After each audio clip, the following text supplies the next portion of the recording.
안녕하십니까, 이양소의 계사입니다. 본 강의는 조세특례제한법상 세액감면, 세액공제제도 활용 실무라는 강의 안내 동영상이 되겠습니다. 먼저 교재는 저희 아이파가 만들어 놓은 제가 작성한 조세특례제한법상 세액감면 공제라는 교재입니다. 제가 만들어 놓은 교재가 되겠고요. 요거는 하루 8시간 수업을 하겠습니다. 자, 교육 대상은 뭐 보나마나 아셨죠? 요 과정은 특화된 교육입니다. 법인세를 계산하실 때, 그죠? 산출세액에서 세액공제 감면을 빼잖아요. 근데 그 세액공제 감면의 대다수가 조세특례제한법의 세액공제와 세액감면이잖아요. 그죠? 그 두 가지 조특법. 근데 그냥 조금 그래서 제가 나중에 법인세법의 외국납부세액공제도 설명을 해드릴 겁니다만, 그래도 기본 개념은 조세특례제한법은 여러분 기업의 세금을 경감시켜주는 세법입니다. 거기서 여러분의 세금의 일정 금액을 감면해주는 제도와 그냥 일정 금액을 바로 빼주는 세액공제 제도를 집중해서 설명하니까 이 세금 계산을 담당하시는 실무자님이 이 수업을 들으셔야 되겠고요. 그럼 나머지는 똑같죠. 그냥 일반적으로 결산 담당하시는 분, 그다음에 세무를 담당하시는 분, 세무회계사무소에 계신 분들은 정말 다 들으셨으면 좋겠고요. 제가 항상 이런 법인 결산 강의를 할 때 조세특례제한법에 여러분 세액공제 감면을 여러분 2시간밖에 안 해요. 그걸 8시간으로 늘린 겁니다. 그러니까 하나하나 다 할 겁니다. 내용을요. 반드시 이런 기회에 한 번씩 점검하셔야 되겠고요. 자, 그럼 이 특징을 한번 설명해 보죠. 간단하지만 조세특례제한법의 세액감면과 공제는 감면이죠. 한 20몇 개 정도 되고요. 세액공제가 한 30개 초반 정도 돼요. 20몇 개와 30몇 개가 되는 이 감면과 공제 제도를 하나하나 조문별로 전부 다 검토하겠습니다. 물론 핵심적인 조문들이 있어요. 그 위주로 합니다만 평상시 안 해봤던 것들도 한 번씩 점검해서 이런 감면과 공제가 있구나를 설명드릴 거고요. 조특법은 서식들이 있습니다. 서식 작성이 중요하고요. 신청서도 있고요. 이런 서식 작성 실무도 한번 해보도록 하겠습니다. 특히 서식에서 상시 근로자 수를 구하고 이런 것들이 근로소득 감면 공제가 있기 때문에 조특법은 서식을 잘 보셔야 돼요. 본문에 없는 것도 서식의 내용이 나오거든요.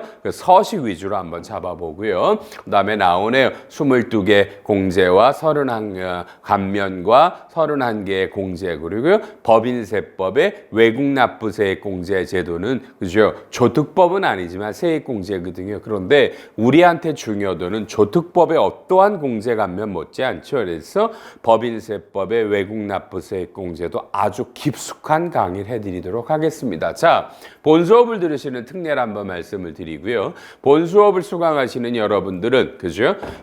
같이 들으셨던 이 강의를 총 한 달간 무료로 동영상 강의를 들으실 수 있습니다. 저랑 함께 오셔서 공부하신 분들은 8시간 동안 이 강의를 무료로 동영상을 한 달간 들으실 수 있고요. 또 아무래도 세법과 관련된 얘기죠. 여러분에게 1년 동안 지금 이 순간도 계속 작성되고 새로 나오는 유권에서 조세심판원의 사례, 결정 사례, 그다음에 법원의 판례 등을 여러분에게 제가 보내드릴게요. 그냥 보내는 게 아니라 제가 일일이 이런 문제가 발생해서 과세관청과 이런 문제 때문에 조세심판원에서 그다음에 법원에서 이렇게 결정이 내렸습니다라는 거를 제가 만들고요. 일일이 여러분 개인 파일로 보내드릴게요. 여러분 개인 메일 여러분 넣어주세요. 저희 학원에 저희가 한두 달 단위로 보내드릴 겁니다. 여러분 세법 개정되면 개정된 것도 보내드릴 거예요. 프린트 하세요. 읽어보시고요. 파일 해놓으시고요. 다만 읽다가 이해 안 되시는 것들 있을 수 있죠. 그러면 제가 또 적당할 때마다 안내 메일 갈 거예요. 기존에 보내드린 것들 동영상 떴어요. 확인하시죠. 그러면 바로 아이파에 들어오셔서 동영상을 다 보시면 되고요. 저한테 언제든지 상담하셔도 되고 여러분 지금 이와 같은 혜택들이 전부 다 여러분 본 수업을 들으시면 전부 다 무료로 제공되는 혜택이 되겠습니다. 꽤 많은 혜택이라고 저희들은 생각을 하고 여러분에게 도움을 드리고자 만든 것들입니다. 내용을 잠깐 보죠. 조세특례제한법에는 면제 감면인데 그 감면 계산하는 방법들이 있어요. 왜냐하면 2월 결손금들이 있고요. 또 많은 업종들이 있는데 여러분 자 볼게요. 이자, 수입이자, 수입배당금, 유가증권 유형자산 처분이 이런 거를 감면해 줄 수는 없잖아요. 동의하세요? 그러니까 모든 업종의 소득이 감면이 아니거든요. 그래서 감면 소득을 구하는 자체가 쉽지 않아요. 그래서 그런 2월 결손금을 안분하는 방법들을 충분히 설명을 드릴게요. 지금 이런 걸 안분하는 과정이 소득구분 계산서라는 서식에서 이루어집니다. 그래서 소득구분 계산서를 작성하는 것들을 집중적으로 하고 좀 전에 수입이자 수입배당금 등이 감면 제외 소득이거든요. 그런 걸 구분해서 소득구분 계산서를 만드는 방법을 설명해 드리고요. 감면은 중복되지 않습니다. 둘 중에 하나만을 받으실 수 있거든요. 그런데 회사가 사업장이 2개, 하나는 부산에 하나는 광주에, 그러면 사업장별로 이쪽은 감면받고 저쪽은 공제를 받을 수 있는 특혜가 있어요.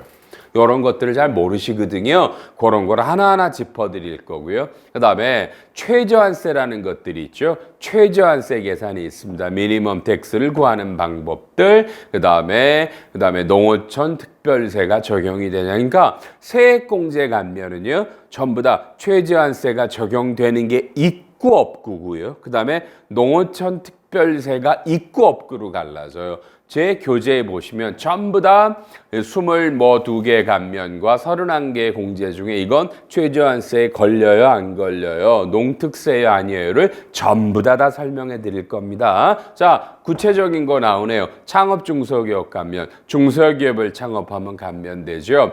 이 감면 대상 사업자가 누구냐 제일 중요해요. 업종이 많이 다양하기 때문에. 그다음에 청년이라는 범위가 새로 들어왔거든요. 그런 거, 요런 겁니다. 그다음에 고용증대와 사회보험료 세액공제와 중복 적용이 2018년부터 이루어지니까 이런 내용들은 중요한 거예요. 그다음에 중소기업 특별세액 감면, 중소기업이면 감면해 주는데 그 감면 대상 소득을 어떻게 구분할 거며 소기업과 중기업 얘기가 나와요. 감면율이 다르거든요. 그런 것들도 중복 적용 형어부터 강의해 드리고요. 그다음에 수도권 과밀 억제 권역에서 밖으로 이전해라. 여러분 이건 수도권 안에 있는 수도권이 서울, 인천, 경기도인데 거기서 수도권 과밀 억제 권역 안에 있던 중소기업이 공장이나 본사들을 수도권 과밀 억제 권역 밖으로 나가면 세금을 감면해 드릴게요. 이런 제도를 설명할게요. 제일 중요한 건 이사했어요.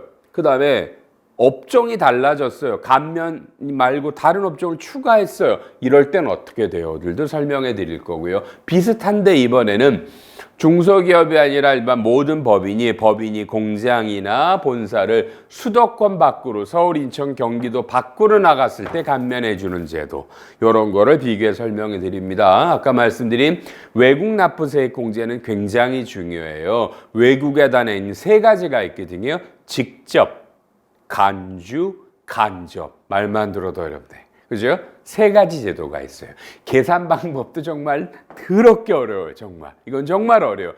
이럴 때 안 배우시면 깊이 못 배워요. 그래서 아주 지독하게 구체적인 거를 설명해 드릴 겁니다. 여러분에게 말만 지끈지끈하죠. 직접, 간접, 간주.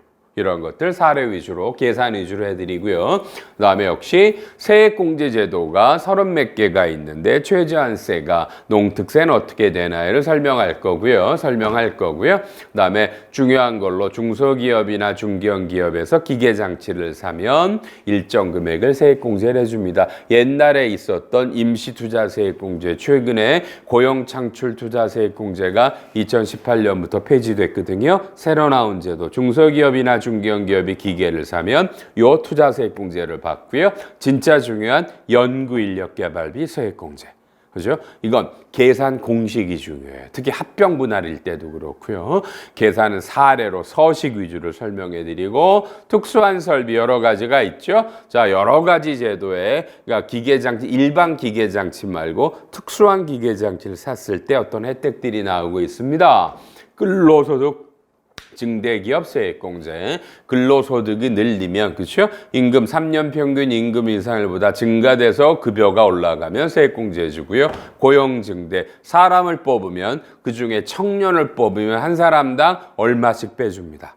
이게 중요한 제도입니다. 이게 중소기업들은 뭐 2년씩 되기 때문에 그렇고요. 중소기업 사회보험료 세액공제 설명드리고 최저한세가 걸리냐 안 걸리냐 최저한세를 계산하는 공식 잡아드립니다. 중복 적용 배제 규정. 실제로는 중복 적용을 배제한다는 게 제일 중요한 내용이거든요. 아까 사업장별 구분 격리드립니다. 저는 이 강의가 굉장히 필요했어요. 개인적으로.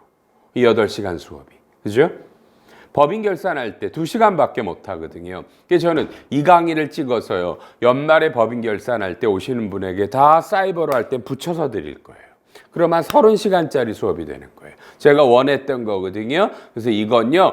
무조건 저는 이걸 동영상 찍을 거예요.